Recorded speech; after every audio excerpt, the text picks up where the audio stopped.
You ever hope to meet somebody who has made a difference? You're about to meet that person. In kindergarten, she began to have an impact on her community.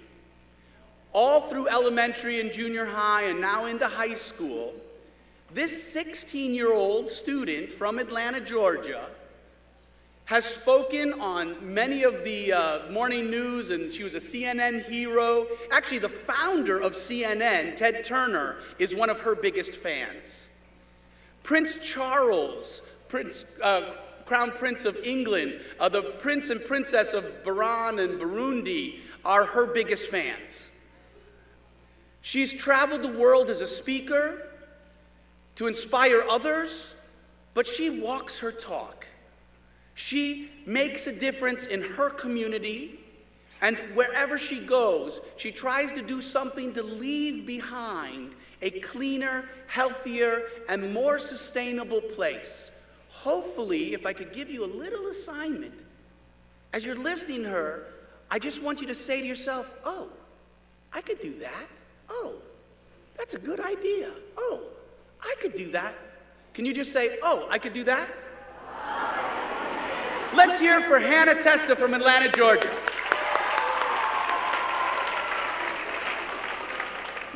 Hello, everyone. So good morning. So thank you for coming out today. I know it's early, but I promise you this will be super interesting. So as you heard, my name is Hanna Testa, and I'm 16 years old, and I'm from Atlanta, Georgia. And I'm also the founder of an organization called Hanna for Change, where I advocate for the planet by focusing on animal rights issues and climate change and plastic pollution. So I'm here today to tell you a little bit about my story and hopefully light a spark in you to go out and to find your voice, to achieve your dreams and fulfill your passion. My story starts at the age of 4. I've always been passionate about Mother Earth, and it has been ingrained in me by my parents to show respect for the earth and all of its creatures, and to treat others the way you would want to be treated. I love being out in nature and being in the dirt, and my summers were filled with gardening, planting fruits and vegetables and herbs, and I love that feeling of being connected to the earth. And so I wanted to share that feeling with my friends. So I asked my mom when I was in kindergarten if I can grow tomato plants from seeds to give to each of my classmates so that they can start their own organic garden. So I patiently watered these seeds I put in tiny pots so that on Earth Day, I was able to give each of my classmates their tomato plant, and I talked to them about why we celebrate Earth Day every year, why they should have an organic garden, and how to be green. And I actually have a short video clip of that kindergarten presentation.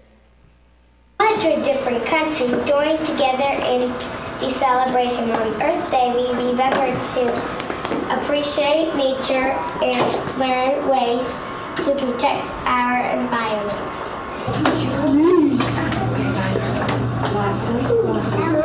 This is a strawberry I'm growing, and I'm eating it on Friday.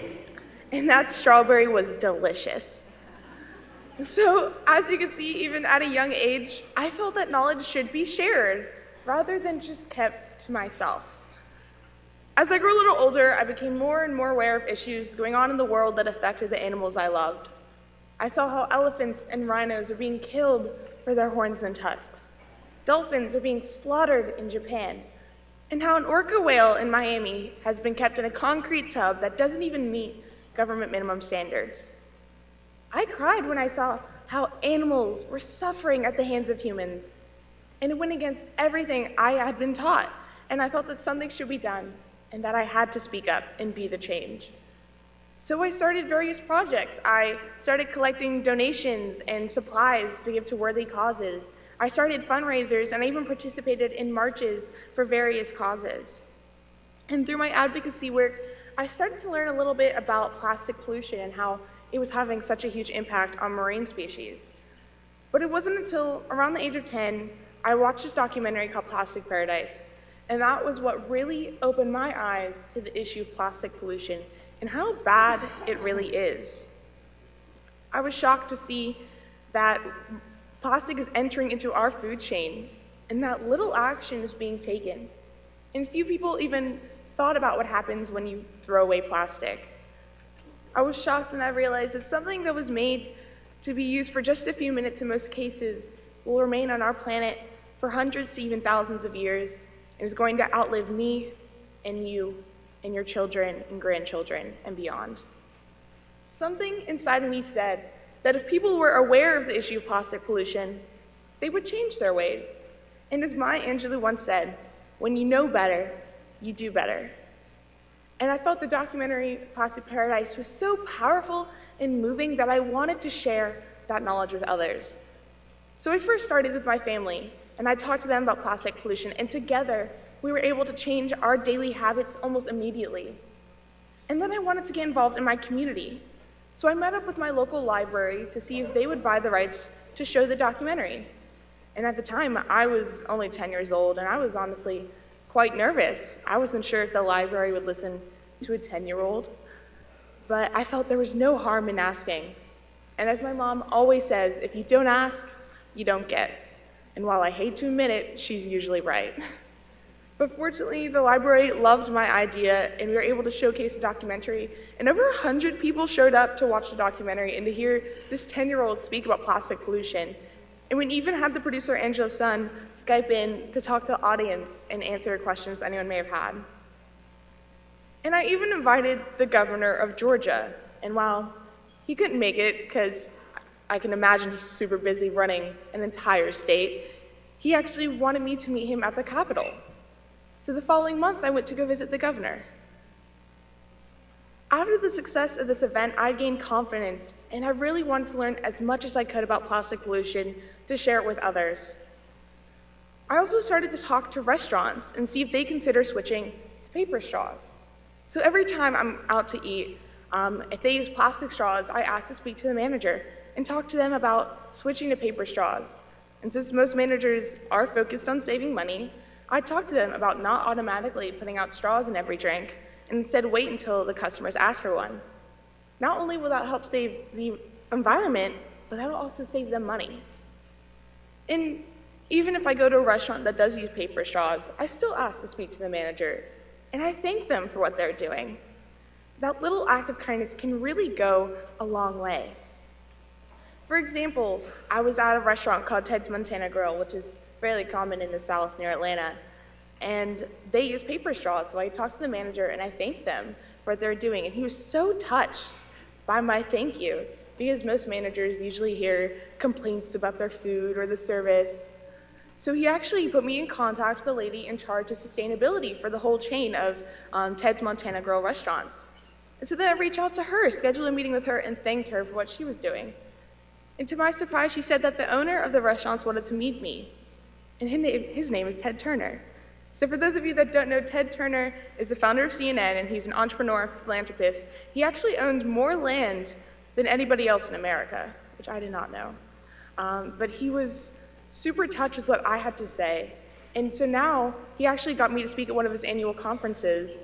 And now I'm good friends with his family, and they're my mentors, and they're huge allies in my fight against plastic pollution. Over the last few years, I've presented to tens of thousands of adults and children across the globe, including politicians and businesses, about the issue of plastic pollution and what we can do to reduce our plastic footprint. In the past few years, however, I felt I wanted to do even more to make a bigger impact, and so I started getting involved in the political process. That includes local, state, and federal level. And I actually was able to work with one of my state senators in the state of Georgia, and I was able to proclaim February 15th of 2017 and 2018 as Plastic Pollution Awareness Day in the state of Georgia, which was the first event of its kind globally. I created this day to educate Georgians about this growing plastic pollution crisis, and hopefully inspire them to not use plastic on at least one day out of the year. Over 90 different organizations from around the world supported this day, and it was seen on local TV stations. So just in Georgia alone, on local TV stations, over 300,000 people saw it. And then it was also showcased on the Weather Channel and CNN. And so I have a video clip of my CNN clip, and it kind of shows you what Plastic Pollution Awareness Day looked like at the state capitol. My name is Hanna Testa, I'm 14, and my goal is to make the public more aware about plastic pollution.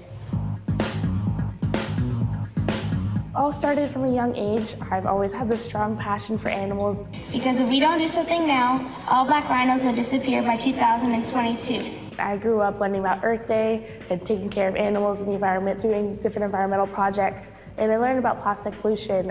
The average American uses around 500 plastic bags each year, which is a crazy number. So for like a family of 4, that's 2,000 bags that our family keeps out of the landfills, the streams, and the oceans each year. And just cleaning up things on the street or on the beaches, that makes a huge impact even if you don't see it. I am touched and thrilled to be recognized for being a part of the Captain Planet family. The Captain Planet Foundation has a big gala every single year. So over December, they had their 25th gala, and I was one of 5 winners to win. So it was me, as well as Prince Charles was another winner, as well as the actor Ian Somerhalder. Plastic Pollution Awareness Day, this is the first of its kind globally. It's a great honor to actually do this and to get the public aware about this. The earth is what we all have in common, whether Democrat, Republican, male or female, young or old, and we all share this planet together, and if our oceans die, we die too. You can do anything that you want to do. It doesn't matter like who you are, how old you are, as long as you dream it and believe it, and you're halfway there. So I hope you noticed from my stories that you don't have to be an adult to work with your politicians. Heck, you don't even have to be of voting age. Our politicians are supposed to represent us, not the other way around. So I reached out to my state senator that represents my district, and I asked to schedule a meeting with him regarding plastic pollution, and he agreed to meet with me. So I talked to him about how bad plastic pollution is and what Georgia can do to make a difference. And so we came to the conclusion of having an awareness day so that in future years we can pass legislation like bans and fees on certain plastic products. And while the event was very successful, there were a few hurdles behind the scenes. The plastic industry came out and tried to stop my day, but they didn't succeed. We had to make a few compromises, and one of those compromises is that I wasn't able to speak on the Senate floor, which was something that I was super excited for and I really wanted to do. And so I didn't have that opportunity. But the following year, I had that chance. So in 2018, this is a picture of me on the Senate floor, and I still remember that very vividly. There was a lady speaking before me, and she was very passionate with what she was talking about, but all the other senators that were in the room weren't paying any attention to her. They were walking around, talking, doing their own thing, and I started getting even more nervous, because if they weren't listening to her, an adult, would they really listen to me, a child? So when it came to be my turn, I took a deep breath, and I spoke from the heart. And after a few sentences, there was silence, and you could hear a pin drop, and I can feel all the eyes in the room were on me. And it was at that very moment I knew that young people around the world have a voice, and they are being heard. As you can see, even when there are hurdles and struggles and challenges, you need to keep fighting. Don't ever give up, and if you keep going and persevere, you will succeed. Some governments and businesses are taking action to reduce plastic pollution, but we aren't doing enough. We have to act boldly, collectively, and responsibly, because by 2050, plastic production is supposed to triple, and scientists predict by that time that our oceans will contain more plastic than fish by weight. There is amazing power in working together. For example, I joined a coalition of around 15 to 20 different nonprofit organizations, and we decided to collect over 1 million petitions, and we actually gave it to Starbucks to convince them to develop a more sustainable coffee cup. And they listened to us, so now they have invested their time and their money into finding a more sustainable paper coffee cup. So now I'm going to talk to you a little bit more about the issue of plastic pollution. And as I said, knowledge is power, so hopefully some of this information will inspire you to do something.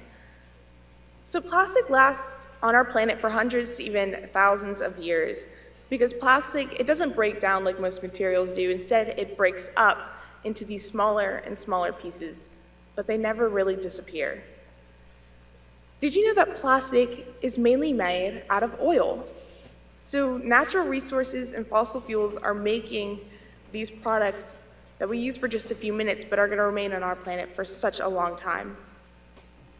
I've been all across the world, and have seen plastic everywhere I've gone, on beaches all across the globe. There's this beautiful country that I went to called Brunei, and it's a pretty small population. It's an island country, and there's this beautiful community called Kampung Ayer, and around 13,000 people live there, and it's this village on stilts that's over 600 years old. But I couldn't really see the beauty in it because they lived on top of all of this trash.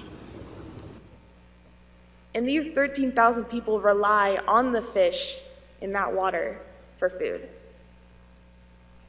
Closer to home, I was recently in Hawaii, and you would think of scenery like this. And of course, Hawaii is beautiful, but would you really think of it like this? There's plastic everywhere. And on, it was probably a few hour cleanup with around 15 people, we collected over 500 pounds of garbage on that beach alone. And I found things from all across the world. I found different languages, different types of plastic, all different colors and shapes and sizes from all different parts of the world. And on this beach, there's actually sea turtles resting, and one of them was sleeping on top of a plastic crate.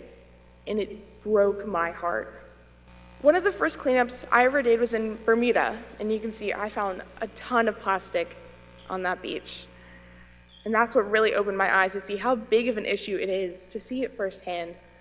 I was cleaning up where the wave meets the shore, and as I was picking up every wave, more and more plastic kept coming into the beach. When you see that your bathroom sink is overflowing, you don't stop to grab a mop. You run to turn off the tap. And we need to do the same with plastic pollution. And I noticed that in Jamaica and Miami as well. We need to tackle the source and turn off the tap. And that begins with individuals taking action and learning from information. So this year, I actually participated in an ocean challenge. And so I actually helped to develop a school curriculum so teachers can educate students about ocean health and learn about plastic pollution. And with this curriculum, we actually developed a campaign. So as Students Rebuild, we're actually collecting art pieces. So for all the teachers, and even for the students out here, if you want, you could take a picture of this link. We're collecting art pieces that are designed like the ocean. So it can be an origami fish, it can be a drawing of the beach, and if you submit it to this link, you can either take a picture of it or there's instruction on there to physically mail it to them. They will donate $2 for each art piece they collect, and they can raise up to $500,000, and it's all gonna go towards ocean conservation. And if you do decide to physically mail it to their headquarters, they're actually gonna make a giant display out of it, and it'll actually be showcased in the aquarium in Chicago for World Oceans Day. So if you want to, you can be a part of this campaign, help protect our oceans, and even have your art displayed on World Oceans Day this June. So as individuals, there are easy actions we can take. First, we have to focus on ourselves and the daily habits we use every day and realize how much plastic we use just living our daily lives. And most of you are probably already aware of how bad single-use plastics are, like bags and straws and cups and utensils and things like that. And I'm not gonna bore you with all of that information because I'm sure most of you already know a lot about those materials. But I'm gonna tell you just a few items that you probably don't even realize are single-use plastics. One of those are balloons, because if you let them go, they blow up and then they burst in the air and then they come back and deflate and they end up polluting our oceans. Another thing is styrofoam, because it crumbles and it's super easy for it to end up in our waterways and our streams. Glitter. Something I didn't know is glitter is actually made out of plastic. So when you wash it down the drain, it ends up in our oceans because it's too small to filter out. Bubblegum. What I thought was really scary is that bubblegum is made out of synthetic plastics and different types of oils. That's disgusting. I'm sure most of you guys probably chew gum, and never really thought twice about it. And that's why when maybe you're walking along the street or the sidewalk, you see all those pieces of gum that people have spit out. It's because it's made out of plastic. Another thing is polyester clothes. So a lot of you are probably wearing polyester right now. It's the stretchy kind of type of material in your clothes. That's what makes leggings and yoga pants. And they shed these microfiber plastics when you put it in the wash. And so because it's also too small to filter out, it ends up in our oceans. The last one is disposable paper coffee cups. Yes, paper coffee cups. The inside of them are actually lined with plastic, and so that makes it almost impossible to recycle. And that's why that coalition reached out to Starbucks to develop a more sustainable cup, because you cannot recycle those paper cups because of the plastic that's on the inside that makes it heat-proof and leak-proof. So if you're feeling overwhelmed, don't be. There's so many solutions out there. I have this page on my website called Greener Alternatives, and I have a list of some of my favorite companies for different alternatives you can use, and I have different coupon codes that you can get anywhere from 5 to 50% off. Some of my favorite things that I use, that can be a reusable toothbrush that is made out of bamboo instead of plastic. That can be a reusable bottle or reusable bag. So I hope my advice is giving you some ideas, and hopefully I've inspired you. Whether you do something small like participate in a cleanup or do something big like create a campaign, you are still making a huge impact. I hope you learned that we don't have to wait until we're older to follow our dreams and do what is right. And hopefully my story shows you is that we can do anything we want right now because we are young and brave.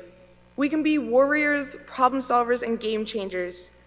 If saving the environment is your passion, learn all you can at this conference so you can go home and take action.